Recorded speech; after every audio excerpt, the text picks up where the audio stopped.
Thursday, September 13th. It's Sharks Media Day in San Jose, California. It also marks the first day of training camp.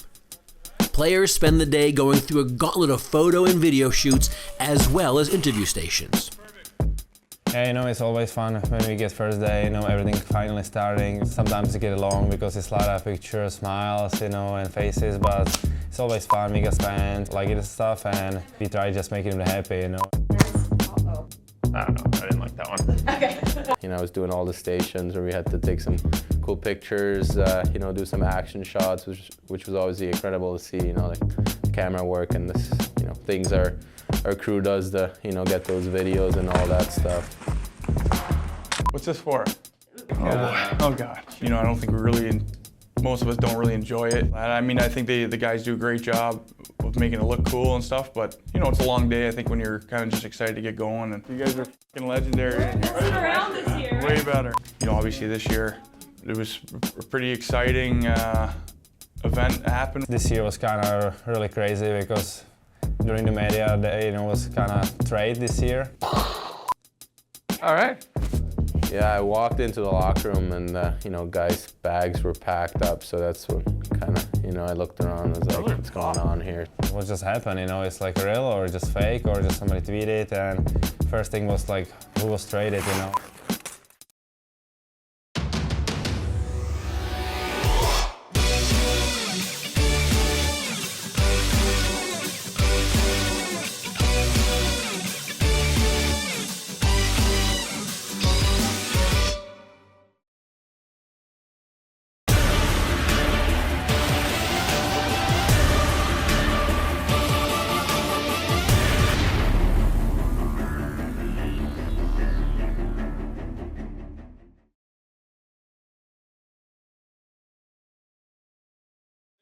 Near the end of Media Day, news starts to break of a potential trade with the Ottawa Senators, involving Sharks players Chris Tierney and Dylan DeMello. It's obviously sad to see some great guys leave that, I was close with. They were saying Erik Karlsson was with us now. In return for Tierney, DeMello, and some other assets, the Sharks land two-time Norris Trophy winning defenseman Erik Karlsson. It's tough to see guys go that you're looking forward to playing with and seeing after a long summer, but I think when you see your team doing something like that, it's you get a little boost, you get excited to see such a great player come. Well, I think you're always looking for difference makers. It's rare that players like this come along, and when they do, you take a swing at it. And when Erik's opportunity came along, we pushed forward and pulled the trigger on that one. I was part of some of the dealings in the week leading up to Media Day and us acquiring Erik Karlsson, and I'd flown into Toronto and with Doug and met with him and his wife, and I wasn't sure whether it was going to actually get across the finish line, but it did, and obviously that was exciting for all of us.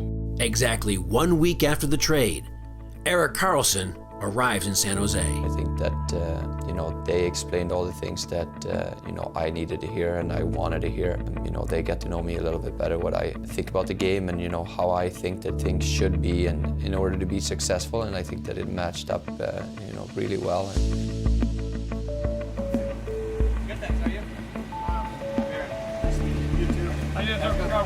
You start doing it when you go to school the first time when you're young.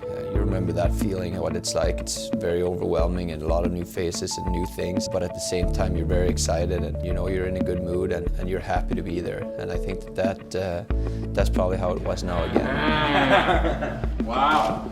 Made it. All right. Welcome. How you doing? Timo, nice to meet you. Coming in here, playing against these guys, knowing who they are as players and some of them as people, but at the same time meeting so many new faces and seeing new facilities, and everything is just new, and you have so much excitement and you can't really utilize it all because it's just overwhelming. Less is more for me. This is where I get tricky. The length when I get a little straight-legged at the end of the year. Right now I can bend my knees. Once I get my hands in, I like to have a longer stick, but now it's a big, if I use this length now, then you guys will wonder what the f I'm doing. I sharpen them a lot. pretty much before I go on the ice every time. The only thing is, you can tell me that you did it, even if you haven't, and I'm good. It's more mental than anything.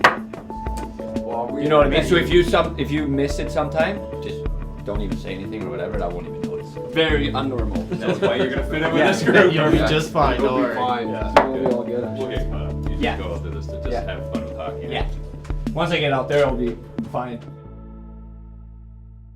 As the 2018-19 season begins, San Jose will play their first 8 of 11 games on the road and in 3 different time zones, a scenario that the team will try to use to their advantage. That first kind of 5-game trip, you can really start laying the groundwork for what your team's identity is going to be and how you're going to have to play on the road. Kind of nice to start on the road because the pressure of starting a season is always going to be so high. So when you're away from everything, kind of takes away from that a little bit. Getting on the road early, you still have that natural excitement of the year. You get the funny stories, you get the fun things that happen. That's what kind of makes the year fun, and the grind that everybody talks about. Those are the things that bring you together as a team. Hey man, here we go. Let's be ready to play fast here. Puck's behind them. They're going to be moving. I'm mic'd up just so everyone knows. Don't say anything to me. That's it, Marcus. After jumping out to leads against the Rangers and Devils, the Sharks lose both games and end their first road trip going 2-2-1. I think it was not a consistent effort from us, which is obviously something we try to improve. It's like any start of the season, you're trying to find your stride. I don't see that necessarily as a bad thing. I think it's good that we're going through some struggles right now. We're still winning games even though we're not playing up to our potential that we want to reach. You got my jersey on, eh? They just switched out the name bar? We want to have a good home record this year. We want to make this a really hard place to play, especially with our fan base and the crowd we get every night. I thought we put a lot of focus on that, and I thought the guys went out and executed. Back at the tank, the Sharks rally off back-to-back wins against Buffalo and New York before hitting the road once again. What compounded that was the second Eastern trip through 3 time zones a week after we got back. We won a big come-from-behind game in Nashville, and despite the travel and what we had been through the first 10 games, I really feel that the group is starting to understand what we are. The first 12 games here has been perfect for the situation that we're in, and it's something that we're going to have to go through, and I'm happy where we're at. I think that we have a great team. We still have a lot of work to do, and we're going to have to work extremely hard in getting to the place that we want to go. With this group of guys, I think that everybody's dedicated to doing that, and we should be able to get there if we put the effort in.